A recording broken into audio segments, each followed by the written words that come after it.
How much suffering are you creating for yourself right now? Check in to really find out.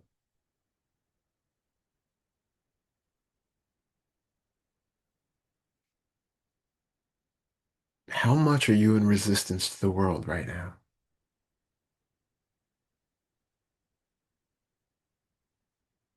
How much are you thinking it should be different than it is in any number of ways?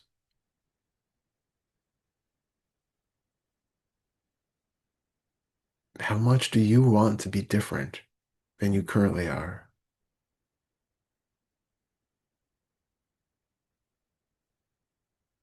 How much are you wishing for things to somehow be better or improved upon in the near future?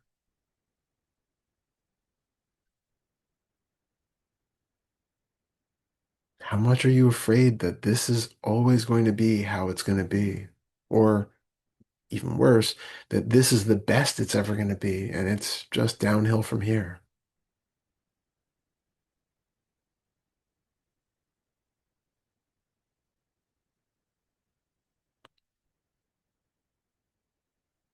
How much are you putting on top of every emotion that you have? How much are you believing that emotion to be yours and you?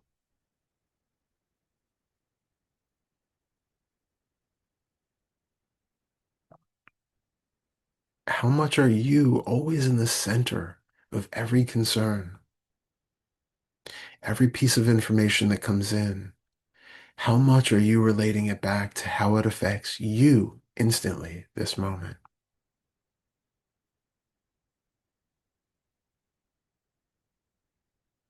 How much suffering does that self-concern bring? And not just how much suffering does it bring to you, but how much suffering does it bring to all of those who you interact with?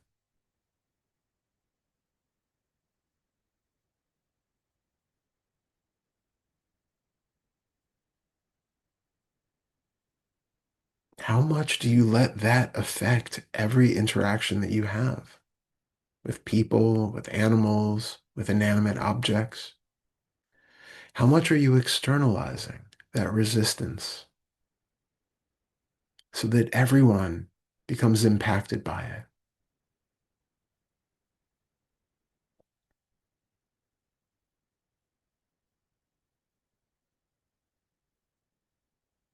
This isn't the only way that life can be lived. I'm not saying that you will always be in a state of absolute perfect equanimity. Maybe. But even if you're not, can you take this moment right now to become aware of in which way you're fighting against the reality of this moment?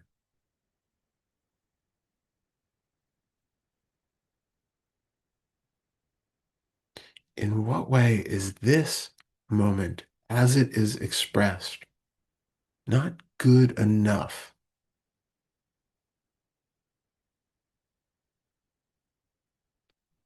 And the mind will probably chime in with a whole list of things that are wrong, either in the way the body feels to geopolitical events happening on the other side of the globe. But that's not the point. The point is right now, how much are you in a position of non-acceptance? How much are you rebelling against the fact that you are uncomfortable right now?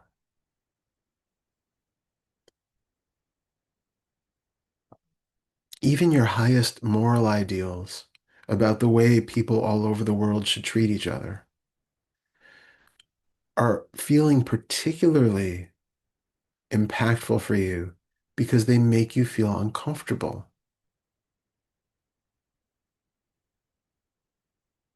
When you read an article in a newspaper, you probably feel something visceral about it. You might be very empathic, and that's wonderful, but you are feeling something. And that feeling is probably not pleasant. You are probably feeling repulsed, fearful, sad, angry. But that anger is happening because you felt revolted, fearful, and sad, or whatever else. That anger is a way for you to not have to feel the weak vulnerability of being in a body that does not feel like it's in control, that feels like it needs for things to be other than they are, to be okay. So anger is a defense to keep you out of the body.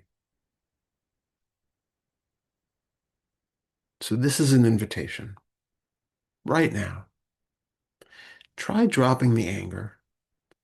Try dropping the defensive armor and instead become really present in an open, expansive, curious way to find out what is actually here and can you be okay allowing the world to present itself as it does for this solitary lone moment. And then try it again in the next solitary lone moment.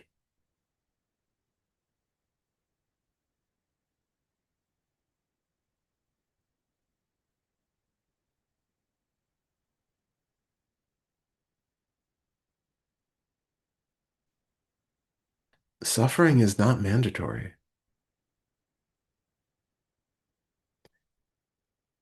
Suffering is purely an act of resistance. There is a time and a place for resistance and defiance and righteous anger and all of that. But recognize what is at play when those things are showing up. Can you come from the starting point of morality and love and concern, and yet experience the discomfort that arises in the body when you see things around you that you don't like? And see if you can be so present with those experiences in the body that instead of reacting through anger towards the perpetrator, the one who you see is acting wrongly, instead, see if you can shine that same experience, that same felt compassionate love towards them. Because that is the only way that ultimately any positive change comes from our morality. We have to be able to be calm, compassionate, and to meet other people at eye level. The more violent we are, the more angry we are, the more bitter and resentful we are, the more we are self-defeating. We are acting out of reactivity, which triggers the reactivity in others. Your reactivity is making others reactive. It's not personal, but it's a chain reaction. Your trauma is activating their trauma. The only way to stop it is to stop playing out from your trauma.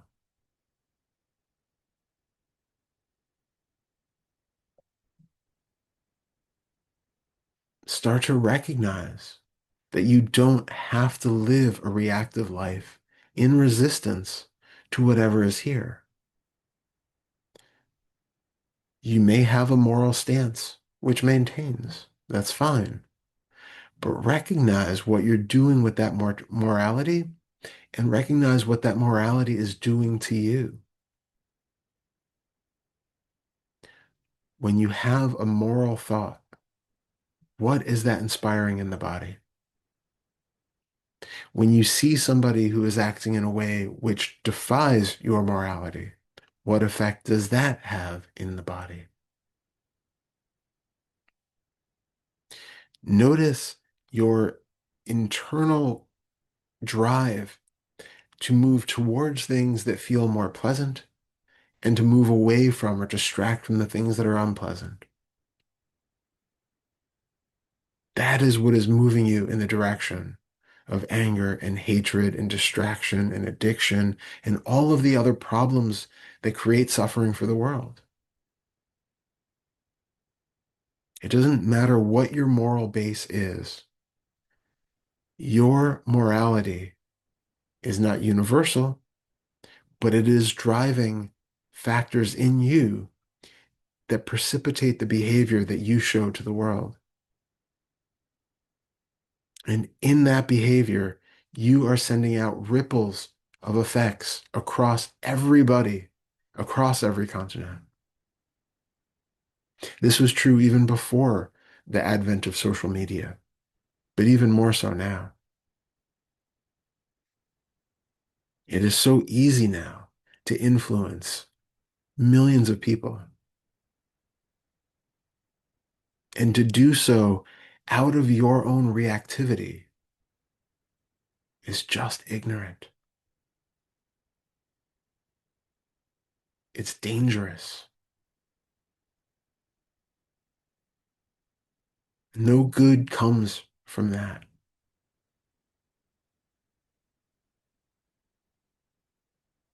It's not to say that we need to fall into a place of moral relativism and accept that everybody can treat people however they want because nothing really means anything. That's to go far too far. The point is to recognize for yourself that your morality is conditioned and is not universal. And for somebody else, their morality is also conditioned and not universal. And it doesn't mean that we shouldn't do what we can to feel like we are making the world the best place possible. But we have to do that from the awareness that my envisioning of the best possible world is conflicting with other people's vision of the best possible world. So there needs to be humility. We need to recognize that my fear is causing me to behave in certain ways, and their fear is causing them to behave in certain ways. That my conditioning has led me to believe this thing and to act accordingly, and that their conditioning has led them to believe the opposite thing and to act accordingly. Hopefully, that can inspire in us a sense of compassion, that there, by the grace of causes and conditions, go I. And you might feel that you are on the right side of everything, but they also feel that they are on the right side of everything. So can you have compassion for the fact that they feel exactly the same way as you do? Can you have compassion for the fact that we live in a world where nobody can share the exact same experience? So everybody is doing their best to fabricate a world to their own convictions. And can you recognize that none of those convictions are inherently true?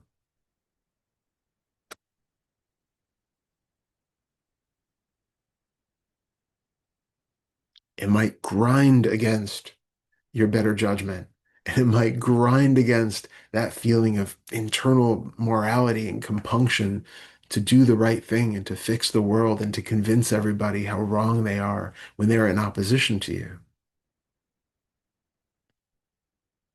But that is creating suffering for you because you are in resistance to a world which contains people who have alternate opinions, who have alternate conditioning, and who see things differently than you ever will.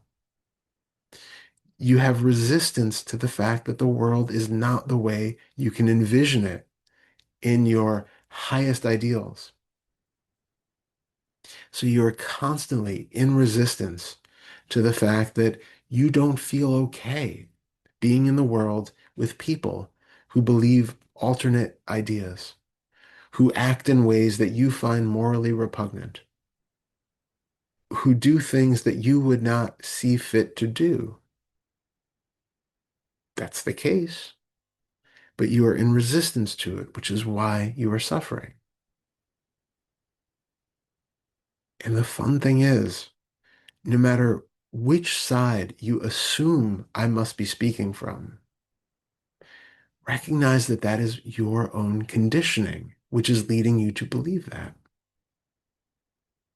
You can listen back to this and listen from either perspective of any situation that you can imagine. And you will find that you can justify that I must be talking about that one and not that one. But you can't. What I'm saying in this situation is not coming from a particular standpoint. It's directly pointing you to look back to why it is right now that you feel at odds with reality. And by reality, I mean the way that life is expressing for you in this instant. That is all you have access to. So there's a thought which shows up, which says that something isn't as it should be.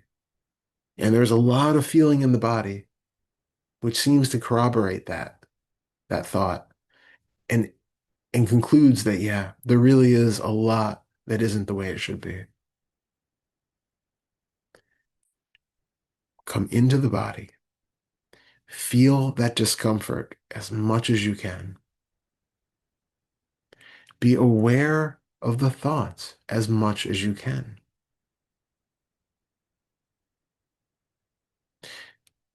The more we can become aware of our own biases, our own conditioning,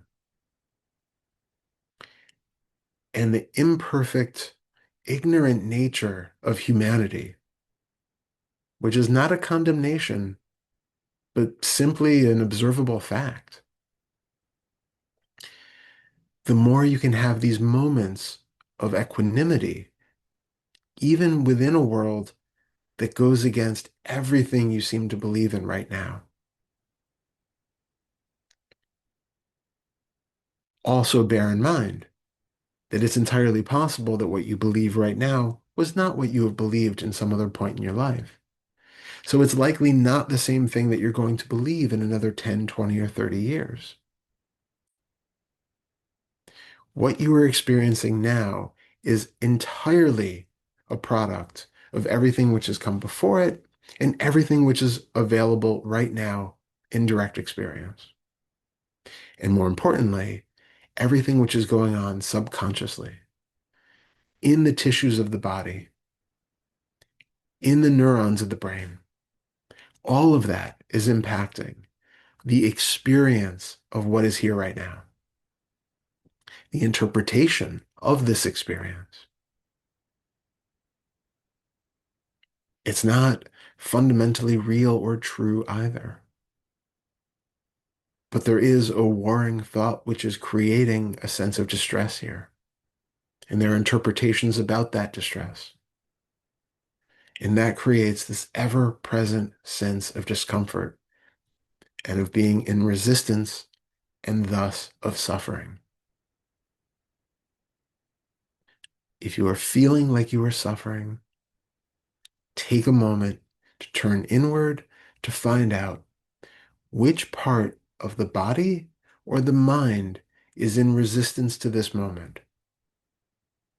What feels uncomfortable, unsatisfactory, just not good enough? And then be fully present as much as you can with whatever that aspect is that feels uncomfortable or not good enough or insufficient. Likely, a large part of this is going to be felt in the body. because a thought about insufficiency isn't really insufficient. It's just a comparison in the mind between two things which do not exist. I might decide that I feel a little bit cold in the room, and so I can imagine it being 5 degrees warmer.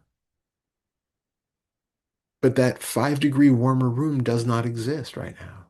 It's not a possibility. It's not here. So that thought is just comparing what seems to be here with something which isn't possible. It's not useful in this regard. But if we take it to be a fact that it could be 5 degrees warmer, then I can really start to become at odds with the discomfort of this moment. I'm freezing and I shouldn't be. It should be warmer. Why hasn't anybody turned up the thermostat? Whatever the thoughts are, they're just more thoughts. The content of the thought doesn't really matter. The thought can never be unsatisfactory in this way. A thought is just proposing something. A thought is just sound or images or some other conceptual device that the mind concocts. It's not really something which can be in and of itself uncomfortable or unsatisfying. What is uncomfortable and unsatisfying are the sensations in the body and how we relate to those. So anytime that you have a thought in the mind, which seems to be something which is telling you how utterly miserable the world is or you are, take that instant to check in with the body and find out what in the body is actually miserable or uncomfortable right now. And can you become aware of it? And can you place your attention on it so that your resistance to that particular state of the body dissolves? Whether or not the sensation dissolves doesn't really matter. Generally, it probably will, but that's not the point. The point is to be able to hold the tension there and to truly be with any sensation in the body, no matter how uncomfortable. And honestly, most of these moral issues and minor resistances that cause most of our daily suffering are not huge, chronic, or acute, extreme pain. This is just a very low level sensation in the body, which we have learned means something more than it really does. So this awareness of it breaks that connection between the idea that this sensation is problematic and meaningful and something I need to act upon, and just allows it to be sensation that really is just mild and not all that interesting. I hope that this helps to inspire some moments of clarity going forward when you are feeling compelled to react or speak in an unskillful manner, or to do something which is coming from a place of fear and resistance, as opposed to one of understanding and compassion and love. And again, it doesn't mean that we shouldn't be in dialogue. We absolutely should. We should be sharing our one worldview to another worldview because, again, we each have an independently unique view of this existence. And the only way that we can come to some sort of consensus of us as a society is to share in a civilized discourse these unique ways in which each of us view the world. And through that interaction, we can actually start to come together to have a greater understanding of maybe what each of us has been missing, because none of us see the entire picture. And we can start to understand why other people think the things they do and believe the things they do, feel the way they do. And we can find a sense of empathy there. We're not always going to agree, and we shouldn't. We're not doing this to gaslight ourselves into other things that don't feel true to us, but we're doing it to challenge that idea that I am right in my convictions because they feel like convictions. You might not be. See if you can foster that humility to recognize that you might not be. And this is something every single one of us should be working with. truly now more than ever, because everything that you say, do, write, post online, everything has far-reaching ramifications. And if we aren't skillful in our actions, then we're just creating more and more divisions, higher and higher walls between us. And as a society, we're going to drift further and further apart into each of those individual isolated bubbles where we can only see ourselves and we can no longer interact in meaningful human ways with others of our species and with others of other species. That's how speciesism happens. That's how all of the other isms happen, because we are so focused on one individual bubble that we believe that this is true. So remain open to expanding that bubble a little, to seeing just how mirrored the inside of it has been, and be curious about what you might have been missing from the other side of that bubble. Because if we can't work together to find the common ground within the bubbles, then there is no chance that we are going to survive as a species. And that's not necessarily a bad thing either. That is only an idea based off of this self-preservation instinct. Challenge everything. Challenge the idea that we need to continue or that we need to go extinct. Challenge the idea that we need to come together or that we should survive separately in little isolated bubbles of our own sovereignty. Challenge each of those ideas. And every time you feel a little bit of resistance and a little bit of discomfort in the body at the idea of challenging it, just feel that resistance as fully as you can. And recognize that that doesn't mean that there isn't some helpful utility to maintaining or at least temporarily harboring that contrary idea. It's just that it goes against the programming that you're currently working with. Sometimes challenging our conditioning is painful. See if we can sit with that pain, acknowledge it, and just recognize it and be with it. Sending so much love to everyone.